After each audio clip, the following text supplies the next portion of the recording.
Sur le nucléaire iranien et la question de la prolifération, il y a un peu un paradoxe dans le débat entre les trois candidats socialistes,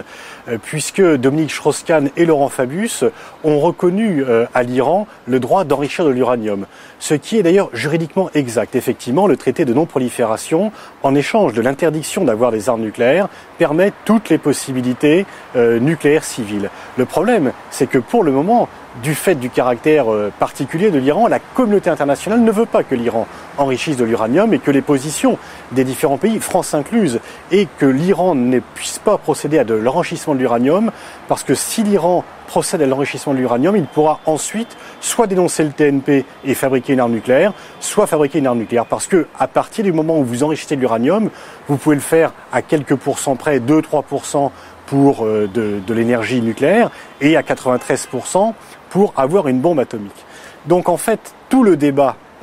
repose sur est-ce que l'Iran a le droit ou non d'enrichir l'uranium. À la seule lecture du TNP, oui, il le peut. Mais la position de la communauté internationale est que dans la mesure où l'Iran a jusqu'ici menti sur son programme et qu'il a fait des déclarations hasardeuses, et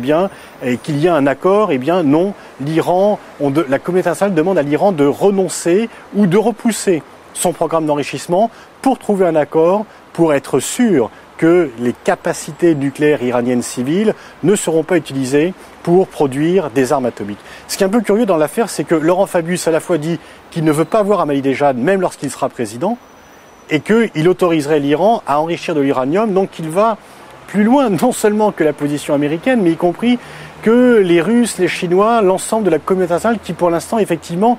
craignent que l'Iran enrichisse de l'uranium. Donc c'était un débat un peu contradictoire, des positions un peu curieuse de la part de Strauss-Kahn qui dit que l'Iran est à la frontière du pétrole, de l'islam, du terrorisme et que sais-je encore, et qu'il aurait le droit de l'enrichir l'uranium. Il y avait quelque chose d'un peu incompréhensible, comme s'ils ont voulu aller un peu plus loin ou comme s'ils voulaient avoir une stricte lecture juridique du TNP sans peut-être prendre en compte l'environnement stratégique global.